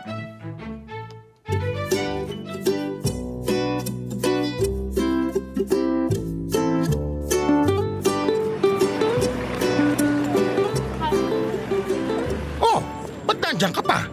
Ay, sabi ko na nga ba eh. Ano bang sinasabi mo dyan? Hinintay mo ako, no? Ang kapal mo naman. Sino ka ba para hintayin ko? Di ba pinauna na kita? Bakit nandito ka pa? Eh di hinintay mo ako. Tigilan mo nga ako. Masakit ang pa ako. Wisit ka kasi nagpahabol ka kanina. Aba, bakit kasalanan ko? May pagpipilian ka naman eh. Sana hindi ka humabol. Nagpahabol ka kaya hinabol kita. Hinahabol mo ako? Tigilan mo nga ako ha. Binibigyan mo na naman ng ibang kahulugan ang sinasabi ko. Ikaw lang nag-iisip niyan. Umalis ka na nga, iwan mo na ako. Sige ka, mag-isa ka lang dyan pag umalis ako. Parating na ang sundo ko. Paano kung may taong lobo na biglang dumating? Eh di ako na naman ang sisisihin mo kasi hindi kita sinamahan. Yang imahinasyon mo talaga, pang baliw ano? Paano magkakaroon ng taong lobo dito? Kung meron man sa kabilugan ng buwan lang lumalabas yon. Kasing taas ng pride mo ang sikat ng araw Sige, aalis na ako. Iiwan na kita. Oo na, umalis ka na. Lalong sumasakit ang paa ko sa'yo. Okay, sige. Ay, Ano ba naman yan? Baka may taong lobo nga. Wala talagang kwentang tao tong si Tintoy, oo. Sinabi ko lang na umalis, iniwan nga ako nung matanda. Hindi man lang ipinilit na samahan ako dito. Ano yung Ay, taong babeng? lobo! Ay, lobo! Ano ba? Akala ko umalis ka na. Nagtago lang ako dito sa likod ng pader. Ayokong bagabagi ng konsensya ko kaya bumalik ako. Akin na nga yung paa mo at hihilutin ko. Tumigil ka ha. Gusto mo lang hawakan ng paa ko Natural! Paano ko hihilutin ko hindi ko hahawakan? Akin na! Huwag ka na maarte! Aray! Hindi ko pa hinahawakan eh. Bakit masakit? Malay ko paa mo yan eh. O hahawakan ko na ha. O yan, masakit ba? Hindi. Mag-relax ka lang. Huwag mo isiping masakit kasi sasakit talaga. Huwag ka na kasi maingay. nagre-relax na nga ako eh. Kasalanan mo ito. Nagpahabol ka kasing matanda ka. Naalala mo ba nung high school tayo? Lagi tayo naghahabulan doon sa quadrangle. Ay oo, hindi ka naman manalo sa akin. Lagi kang taya. Kaya nga gumanti na ako kanina. Hindi mo ako nahabol kaya pikon na pikon ka kasi ikaw ang taya. Masakit lang talaga ang paa ko ngayon. Kung hindi baka pinakain kita ng alikabok. Believe din naman ako sa fighting spirit mo. Eh yung pag nagtatagoon tayo dati, naalala mo? Lagi kang balagoong kasi hindi mo ako mahanap. Sus! Puro ka naman pandaraya noon eh. Hoy, hindi ako nandaya kahit kailan. O sige, kung hindi ka nandaya, saan ka nagtatago noon? Sa share ng lalaki. O, kita mo na. Paano kita mahahanap nandun ka sa lugar na hindi ako pwede? Pwede ka naman pumasok na mabilis para silipin kung nandun ako. Ay naku, mandaraya ka. Tapos? Abilidad ang tawag doon. Tapos ang tagal-tagal mo lumabas. Ano yun, sininghot mo lahat ng panghinang CR? Hoy, isang beses na ako natagal na lumabas ha. Yun yung araw na nakatulog ako. Magsasara na itong eskwelahan noon, hindi ka pa rin makita. Aray! Ay, sorry. Dahan-dahan naman kasi. Naalala mo yung assignment natin sa physics? Nung nangopya ka sa akin? Ano? Excuse me lang ha. Kahit kailan hindi ako nangopya sa'yo. Nangopya ka kasi hindi mo alam yung formula. Aminin mo, magaling ako sa physics. Alam mo, nag-iimbento ka eh. Hindi yan ang nangyari ha. Hoy, kinakalimutan. Guilty ka no? Tigilan mo nga ako. Hindi ako nagigilty dahil hindi talaga ako nangopya sa'yo. Gusto mo ipaalala ko sa'yo yung problem nun? Wag na. Naalala ko na. Ikaw ang problem. Umalis ka na nga. Sige ka, may taong lobo. Ay wala akong pakialam dahil nandyan na yung sundo ko. Sandali! Sabay na ako! Ay hindi. Mag-isa kang isolve ang problem mo. Kainin ka sana ng taong lobo. Sige na. Abante mo na. Awu! Mamig! Papa Dudut, iniwan ni Lola si Lolo Tintoy sa waiting shed sa tapat ng high school nila. Matapos naming mananghalian ay umarya na ulit ng kwento si Lola sa nangyari noong umagang yon. Para siyang estudyanteng nagre-report sa harap ng klase, Papa Dudut. Sa mga unang parte ng kwento ni Lola, akala ko ay magkakaayos na sila noong araw na yon kasi nagtatawanan na sila. Pero dahil sa assignment ay nagalit na naman si Lola Maming. Papa Dudut, hindi ko alam ang pinanggagalingan ni Lola Maming at napakabilis niyang mainis kay Lolo Tintoy. Gusto ko sana siyang tanungin pero baka mag-deny si Lola o hindi niya ikwento ang katotohanan. Kaya hinahayaan ko na lamang siyang magkwento hanggang sa kanya na rin manggaling ang kwento kung bakit nga ba ang bilis niyang mainis kay Lolo Tintoy, Papa Dudut. Barangay Love Stories. Barangay Love Stories. Papa Dudut, matapos naman ang hapunan ay tinawag uli ako ni Lola. Naisip ko na ano na naman kaya ang ikakwento niya kasi hindi naman na siya lumabas ulit ng bahay pagkagaling niya sa high school nila. Ibig sabihin ay hindi sila nakita ni Lolo Tintoy sa kung saan. Hinintay ko ang kwento at sa kanya sinabi na nagigilty siya sa nagawa niya kay Lolo Tintoy. Napawaw naman ako kay Lola. Gabi na nang ma-realize niya na mali na iniwan niya si Lolo at hindi isinabay sa sumundo sa kanyang tricycle. Samantala, minasahe ni Lolo ang paa niya para makalakad siya uli ng maayos. Ayoko nang pagsabihan si Lola, total ay siya naman ang nakarealize na mali siya. Humingi pa siya ng payo sa akin kung kakausapin ba raw niya si Lolo Tintoy. Siyempre ang sagot ko po ay isang malaking oo. Kaya ayon, pinapuntahan agad niya sa akin si Lolo Tintoy, Papa Dudut. In fairness, alam ni Lola Maming kung saan nakatira si Lolo. Inutusan ako ni Lola na sabihin kay Lolo Tintoy na magkita sila sa parke, kinabukasan ng umaga. Gusto kong tanungin si Lola kung may date ba na magaganap kasi baka bigla na namang uminit ang ulo niya at hindi matuloy ang pag-uusap nila. Sa edad nila dapat ay maayos na nila ang dapat nilang ayusin. Kaya ayon, kinabukasan ay nagpahatid sa tricycle si Lola Maming papuntang park, Papa Dudut.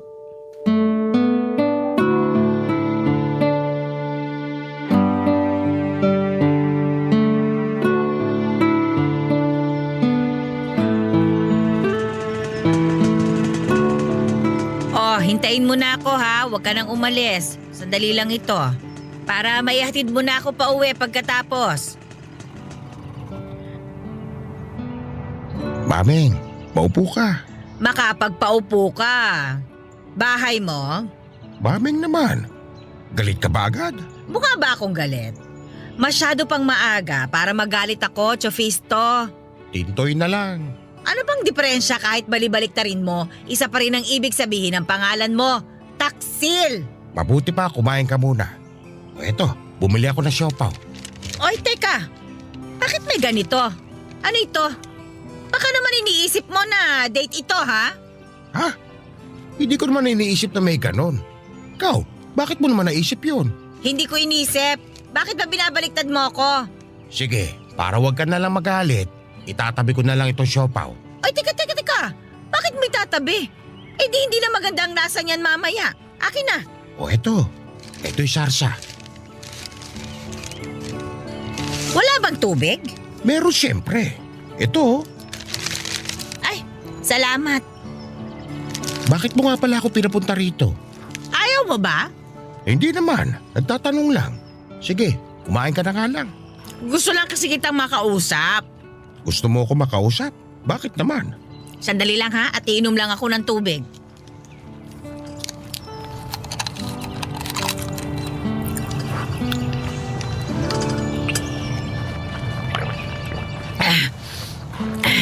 Ubus na? Oo, para makapag-usap tayo ng diretsyo. Eto, gusto mo pa? Para naman sinasabi mo na malakas akong kumain. Gusto mo bang marinig ang sasabihin ko? Oo, sana.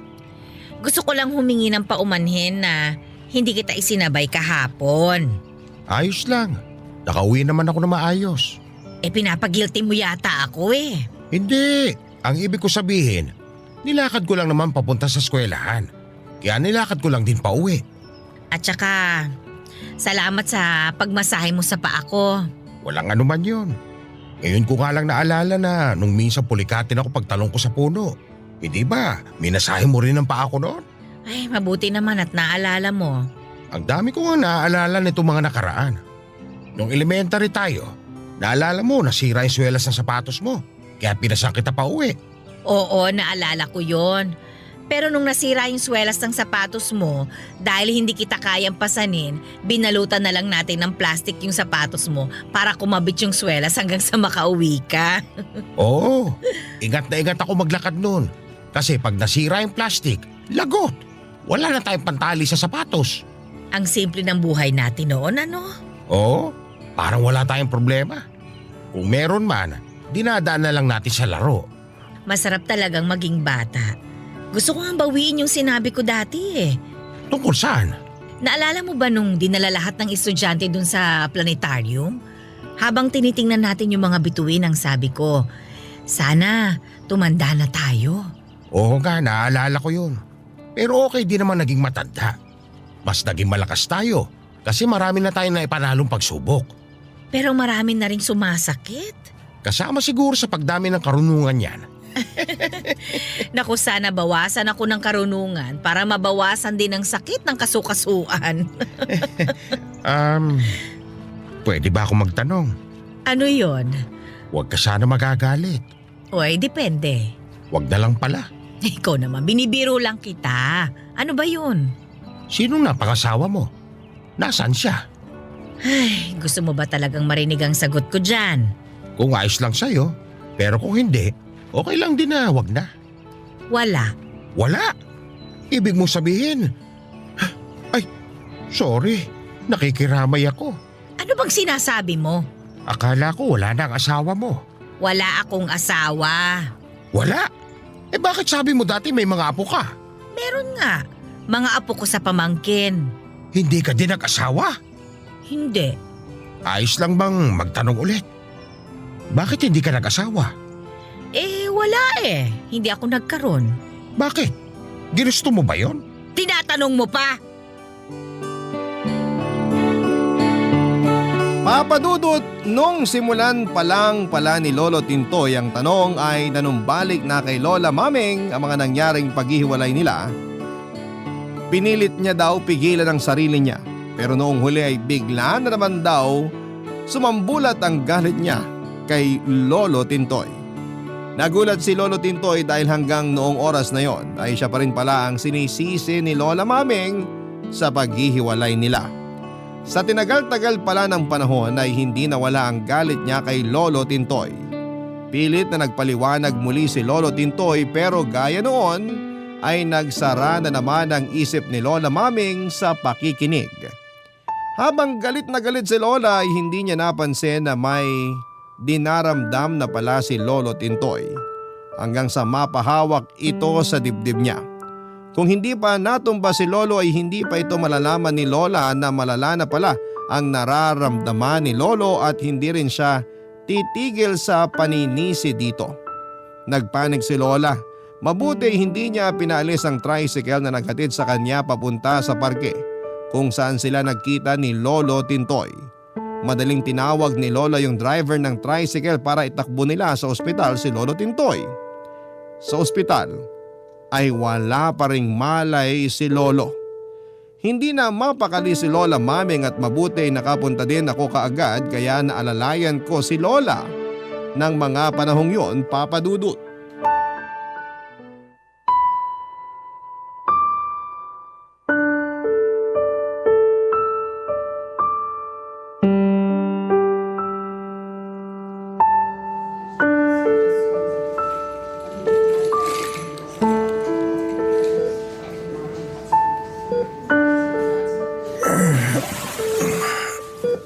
Mameng, Oh, huwag kang kumilos at baka kumapano ka.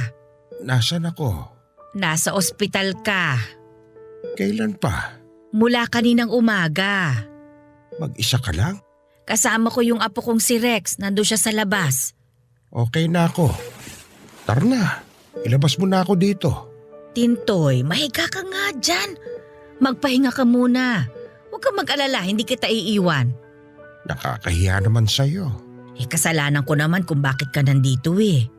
Bakit? Anong ginawa mo? Inaway na naman kita kaninang umaga. Kalimutan mo na yon. Mameng, marami akong gustong sabihin sa'yo. Ako din, Tintoy. Pero sige, mauna ka na. Ang tagal kitang hinanap dahil gusto kong ipaliwanag ang nangyari noong nakita mo ako sa trabaho ko. Hindi ako nagtataksil sa'yo noon. Ang buhat-buhat ko noon ay ang katrabaho ko. May sakit siya, kaya nawalan siya ng malay tao. Sinabi sa akin na dahan-dahan lang daw ang paggalaw sa kanya. Kaya nung binuhat ko siya at isasakay namin siya sa kotse, ingat na ingat ako at mabagal akong kumilos. Nung makita kita, hindi ko na maipaliwanag kagad ang nangyari. Mameng, hindi na siya umabot sa ospital noon. Sa sasakyan pa lang, binawian na siya ng buhay. Diyos ko, anong nagawa ko? Hinanap kita, pero walang nagsabi sa akin kung nasaan ka. Kasalanan ko. Sinabihan ko silang lahat na huwag sasabihin sa'yo ang kinaroroonan ko. Diyos ko, ang babaeng yun na pinag-isipan ko ng masama sa loob ng 57 taon, nawala na pala nung araw na yun. Patawarin mo ako, ha? Nagawa ko lang naman yun dahil sa sobrang pagmamahal ko sa'yo. Kalimutan mo na yon. Siguro naman, hindi galit sa'yo yung katrabaho kong yung si Elba. 57 taon. Binitbit ko yung sama ng loob na wala man lang palang katotohanan. Naging makasarili ako. Huwag kang magalit sa sarili mo. Ikaw na rin naman na nagsabi na dahil sa sobrang pagmamahal mo, kaya mo nagawa yun. Patawarin sana ako ni Elma. Sana patawarin mo rin ako. Matagal na kitang napatawad. Akala ko nga, mawawala ako nang hindi kita nakikita at nakakausap. Huwag mong sabihin yan. Walang mawawala. Gagaling ka. Mameng, pinangarap ko na makita kang muli. Kaya hindi ako nag-asawa. Ikaw lang ang nilalaman ng puso ko. Tintoy, ganun din ako. Hindi rin ako nag-asawa dahil ikaw lang din ang mahal ko. Pero ang hindi ko pag-aasawa ay hindi tulad ng sayo. Ikaw hinintay mo ako. Ako naman, dahil sa pagkamuhi ko sa'yo, kinimkim ko ang isang galit na mali. Salamat sa Diyos at ipinagkaloob pa niya ang araw na ito sa akin. Tintoy, nagsisisi na ako sa pag-iwan ko sa'yo. Pero sana wag mo kong iiwan, ha? Samahan mo pa ako. Pangako yan. Tuparin mo yan, ha? Oo. Salamat. Mameng, Ano yun? may gusto kong sabihin. Sana mapagbigyan mo ako. Sige, ano ba yun? Pwede ba tayo magsimula ulit? Ano bang ibig mong sabihin? Pwede ba uli kitang ligawan? Pwede. Pwede. Sasagutin mo ba ako ng oo kapag tinanong kita kung mahal mo ba ako? Oo, mahal na mahal kita. Papayag ka ba kung yayayain kita magpakasal? Ay, oo. Payag na payag ako. Salamat. Ano man ang mangyari, masaya na ako.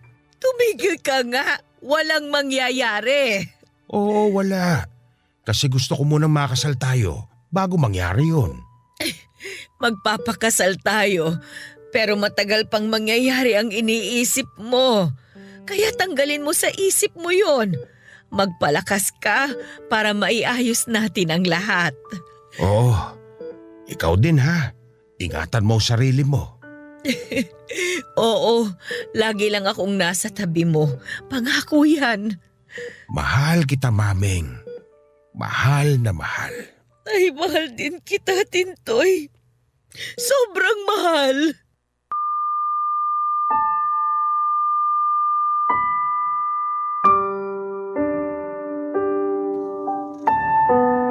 Papadudot nagpanik ang mga doktor at nurse kasi ang katabing kama ni Lolo Tintoy ay nag-flatline. Pero mabuti na lamang at na-revive siya. Makalipas ang 2 araw ay nakalabas na sa ospital si Lolo Tintoy. Hindi na po nagsayang ng oras sina Lolo Tintoy at Lola Mameng dahil nagpakasal kaagad sila. Masaya ang lahat sa kasal nila noong oras na yon. Kahit nasa late 70s na sila ay nakapagpakasal pa sila. Isang okasyon na akala ng lahat ay hindi na mangyayari. Masayang nagsama sina Lola Mameng at Lolo Tintoy. Pero makalipas ang 3 taon ng pagsasama nila ay nawala na din si Lolo Tintoy sa edad na 82. At nung 1 taon naman ay sumunod na rin si Lola sa edad na 84. Papadudot, ibinahagi ko po ang kwento ng Lola Maming ko bilang pagpupugay sa kanya at bilang pagbalik ng pagmamahal na ibinahagi ni Lola Maming sa amin. Sa palagay ko po ay magkasama na uli sa pangatlong pagkakataon sina Lola Maming at Lolo Tintoy at sa pagkakataong ito na kanilang muling pagkikita sa kabilang buhay ay hindi na sila maghihiwalay pa. Salamat po Papa Dudut sa pagtulong na papurihan ang lolo at lola ko. Ang inyong forever kapuso at kabarangay, Rex. Nagustuhan ng iyong napakinggan? Ituloy yan via live stream sa www.gmanetwork.com/radio.